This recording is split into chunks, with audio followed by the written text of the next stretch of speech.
Praise the Lord. आप सबको जय मसीह की। परमेश्वर का धन्यवाद देता हूँ एक बार फिर से कि परमेश्वर ने मौका दिया है, समय दिया है कि उसके जीवित वचन के ऊपर हम मनन करें। हालेलुया। और एक और सुलगता हुआ सवाल, एक ऐसा टॉपिक जो इन दिनों सोशल मीडिया पर एक मुद्दा बना हुआ है, और वो है पास्टर के खिलाफ लीगल नोटिस। अब बीच का झगड़ा क्या है ये मैं नहीं जानता, लेकिन इतना ज़रूर है कि एक पास्टर अगर किसी पास्टर को लीगल नोटिस भेज रहा है तो ये कितना बिब्लिकल है। क्योंकि पास्टर लोग जो हैं वो तो परमेश्वर के राज्य की तैयारी करते हैं, वो तो परमेश्वर के वचन का प्रचार करते हैं, वो तो प्रभु यीशु मसीह के अनुयायी हैं। और पतरस ने कहा भी है कि यदि तुमने अपराध करके घूसे खाए तो इसमें क्या बड़ाई की बात है, यदि भला काम करके दुख उठाते हो तो ये परमेश्वर को भाता है। और ऐसा करके प्रभु यीशु मसीह हमें एक आदर्श देकर गया है, एक एग्जाम्पल देकर गया है। तो वो गाली सुनकर गाली नहीं देता था, है ना, और दुख उठाकर किसी को धमकी नहीं देता था। तो हम किसके अनुयायी हो गए फिर? इसका मतलब हम अपना स्टेटस या अपने आप को बड़ा दिखाने की कोशिश कर रहे हैं। ये तो बहुत गलत बात है। जग हसाई है, बदनामी है क्रिश्चियनिटी की।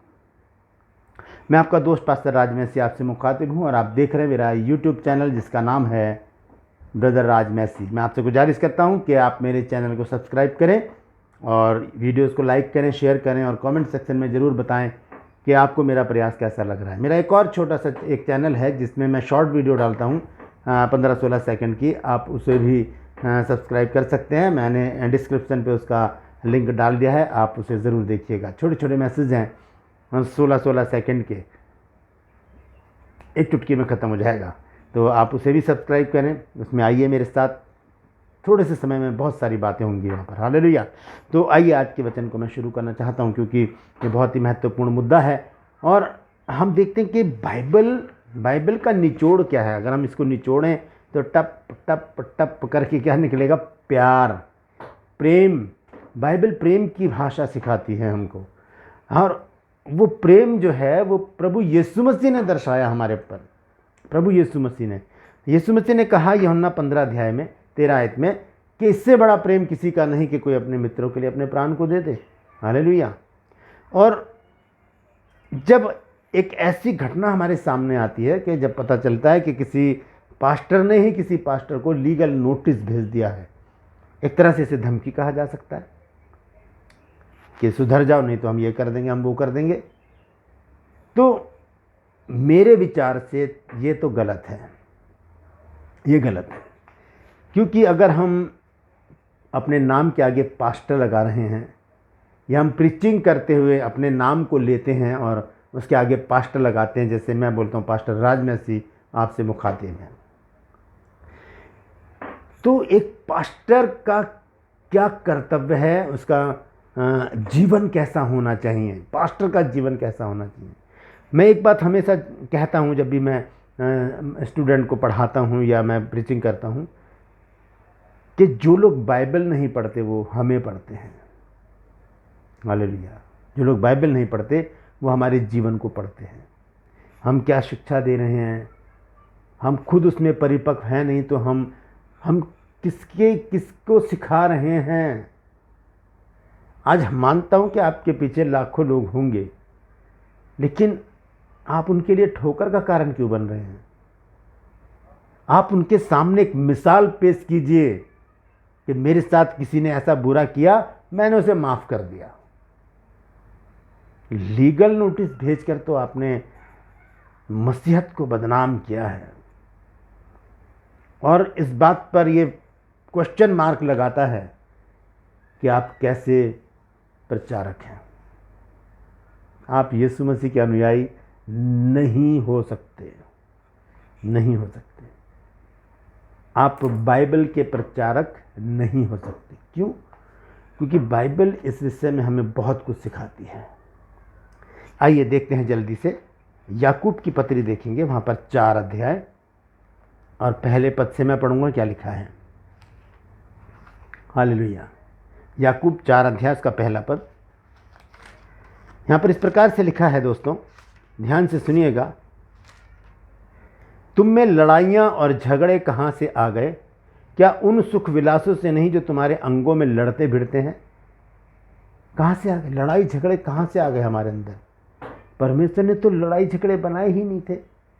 परमेश्वर ने तो प्रेम बनाया था, प्रेम बनाया था परमेश्वर ने। और देखिए यहाँ पर तो याकूब ने कहा, लेकिन संत पौलुस इस विषय में क्या कहते हैं ये देखेंगे हम। पहला कुरिन्थियों 6 अध्याय और इसके पहले पद से पढ़ेंगे।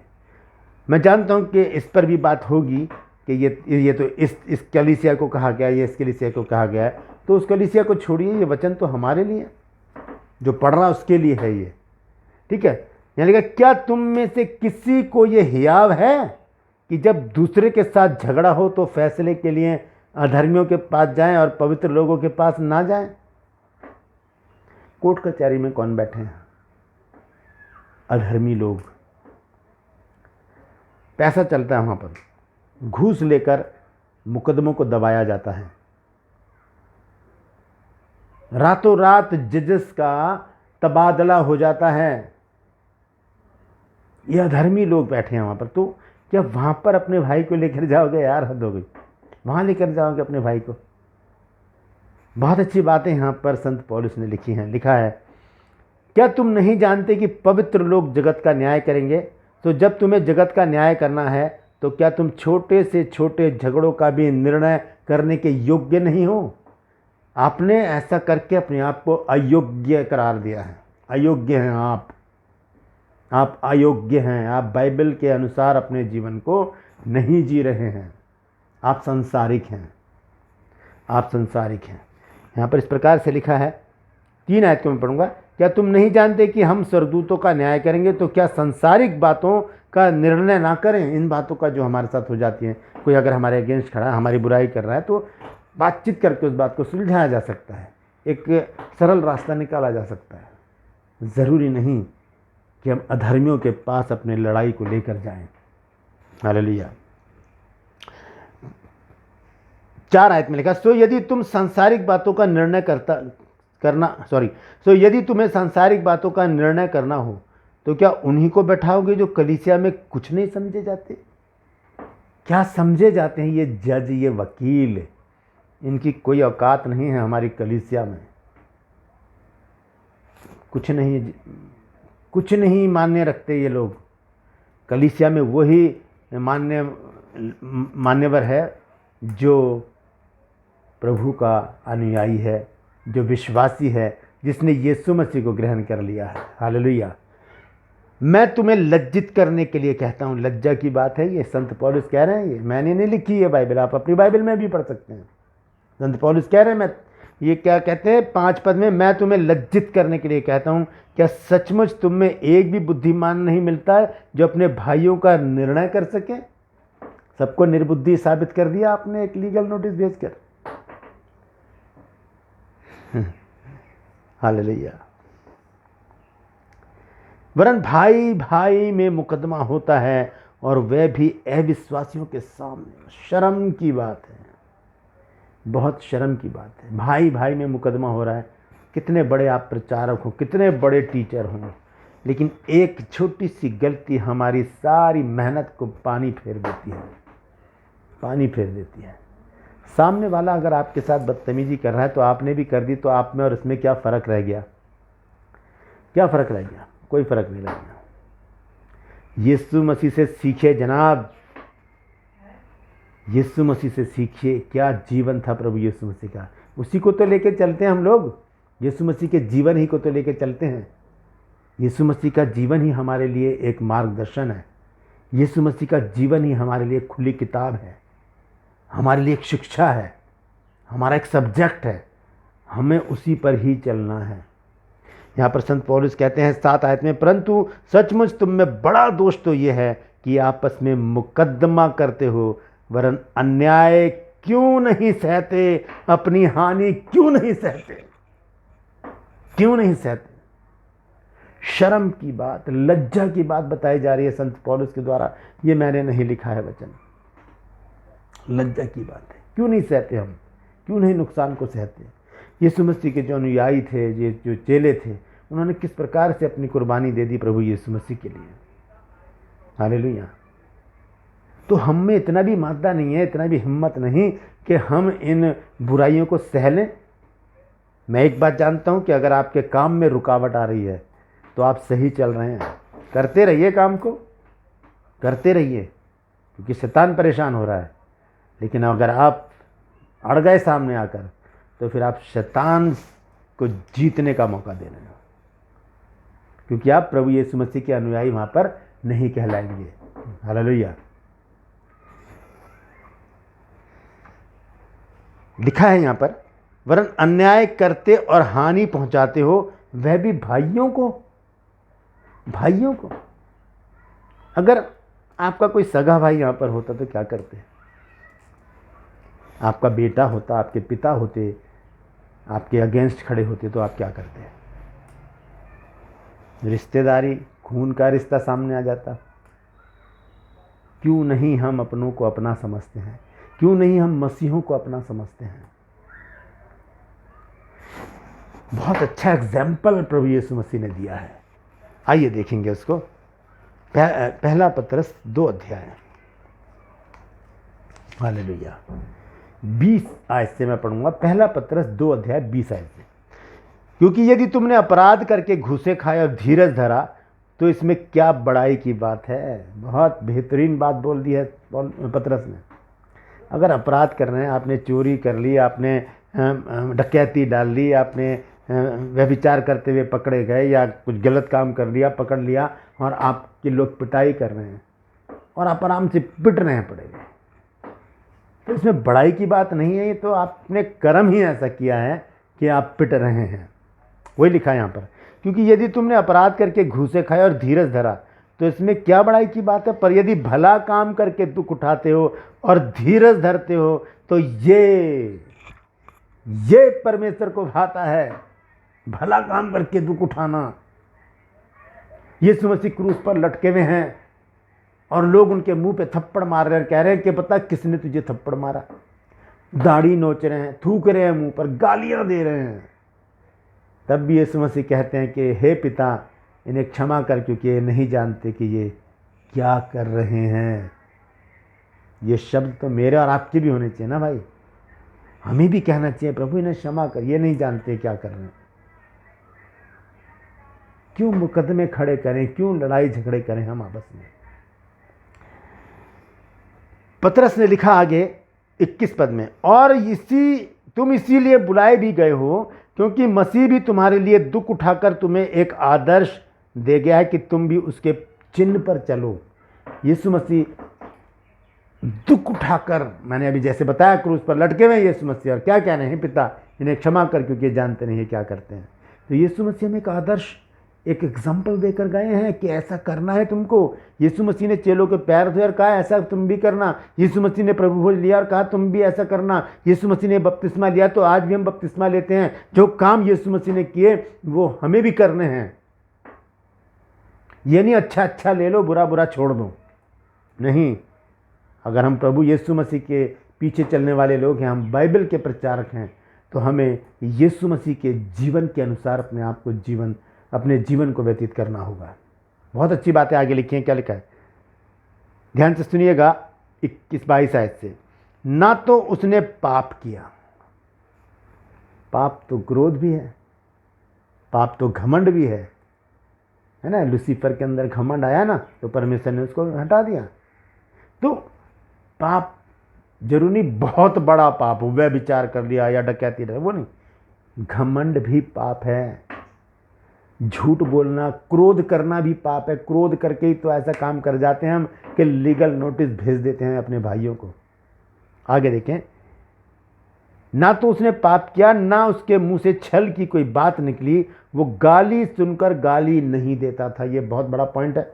लिखा है कि वो गाली सुनकर गाली नहीं देता था। इसका मतलब यीशु मसीह ने गालियां सुनी है यीशु मसीह ने गालियां। इसलिए लिखा है कि वो गाली सुनकर गाली नहीं देता था। और दुख उठाकर किसी को धमकी भी नहीं देता था। वो नहीं कहता था मैं तुझे देख लूँगा, मैं कोर्ट में देखूँगा तेरे को, मैं तुझे कोर्ट में खींचूँगा, है ना। इस प्रकार की बातें यीशु मसीह ने नहीं कही। यीशु मसीह ने यही हमें सिखाया और खुद भी ऐसे किया कि हे पिता इन्हें क्षमा कर, क्योंकि ये जानते नहीं है क्या करते हैं। और लिखा है पर अपने आप को सच्चे न्याय के हाथ में सौंपता। परमेश्वर क्या, प्रभु तू देखेगा। कुलुस्सियों 3 अध्याय के 25 पद में लिखा है कि जो बुरा करेगा वो अपनी बुराई का फल पाएगा। वहाँ पर किसी का पक्षपात नहीं है, चाहे मैं हूँ, चाहे आप हो, चाहे कोई बड़ा प्रीचर हो, बड़ा टीचर हो, लाखों लोग उसके पीछे हों, अगर बुरा करेंगे तो परमेश्वर छोड़ेगा नहीं। दाऊद को नहीं छोड़ा उसने, हालेलुया। तो फिर मैं और आप क्या हैं, मैं और आप क्या हैं? किस बात का घमंड है हमको, किस बात का? यहाँ पर संत पतरस ने उन बातों को बताया है कि वो गाली सुनकर गाली नहीं देता था। यीशु मसीह ने गालियाँ सुनी हैं। यीशु मसीह ने यहाँ पर लिखा है कि वो अपने आप को सच्चे न्याय के हाथ में सौंप देता कि प्रभु तू ही न्याय करेगा। और जब हम परमेश्वर के हाथ में अपने आप को सौंप देते हैं तब परमेश्वर ही न्याय को चुकाता है। नहीं तो परमेश्वर कहता है कि तुम लड़कर देखो, अगर मेरे बिना जीत सकते हो तो जीत कर दिखाओ। हालेलुया। एक बार पतरस ने, इसी पतरस ने जिसकी पत्री हम पढ़ रहे हैं, यीशु मसीह से पूछा, मत्ती 18 अध्याय, याद होगा आपको, मत्ती 18 अध्याय और उसका 21 पद यहाँ लिखा है। तब पतरस ने पास आकर उससे कहा, हे प्रभु, यदि मेरा भाई अपराध करता रहे तो मैं कितनी बार उसे क्षमा करूं? क्या 7 बार? बहुत बेहतरीन वचन है ये। अगर मेरा भाई अपराध करता रहे तो मैं कितनी बार उसे माफ़ करूं? यीशु ने उससे कहा, मैं तुझसे ये नहीं कहता कि 7 बार, वरन 7 बार के 70 गुने बार तक। अब इसकी गिनती आप लगाने बैठ जाइए, थक जाएंगे, गिनती आएगी ही नहीं। ये वो गिनती यीशु मसीह ने बताई है। लिखा है, मैं ये नहीं कहता, यीशु ने उससे कहा कि मैं तुझसे ये नहीं कहता कि 7 बार, वरन 7 बार के 70 गुने तक। 7 बार, 7 बार, 1 2 3 4 5 6 7 और उसके बाद 70 गुना तक। लगाइए हिसाब, अगर लग जाए तो बहुत बड़ी गिनती है ये। तो इतनी बार माफ़ करना हमने। तो जब हम माफ़ करते ही नहीं तो फिर हम माफ़ी कैसे पालेंगे परमेश्वर से?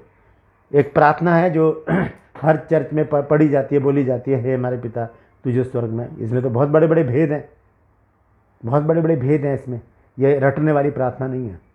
तो उसमें लिखा है कि जैसे हमने अपने अपराधियों को क्षमा किया है वैसे ही तू भी हमारे अपराधों को क्षमा कर। तो हम तो करते नहीं माफ़, तो फिर परमेश्वर कैसे माफ़ करेगा हमें? पहले तो हमें माफ़ करना है ना। लिखा है, जैसे हमने अपने अपराधियों को क्षमा किया है वैसे तू भी हमारे अपराधों को क्षमा कर। यीशु मसीह कहलवाना चाहते हैं हमारे मुँह से, पहले तुम माफ़ करो तभी तो मैं माफ़ करूँगा तुम्हें। पतरस से भी यही कहा, माफ़ कर दे उसको 7 के 70 बार गुना। तो हम माफ़ करना सीखें, प्रभु के ऊपर छोड़ दें, प्रभु के ऊपर छोड़ दें। क्योंकि मैंने अभी बताया है कुलुस्सियों 3 की 25 में क्या लिखा है, जो बुरा करेगा वो अपनी बुराई का फल पाएगा। वहाँ पर किसी का भी पक्षपात नहीं है। मैं हूँ, आप हो, लीडर हो, बिशप हो,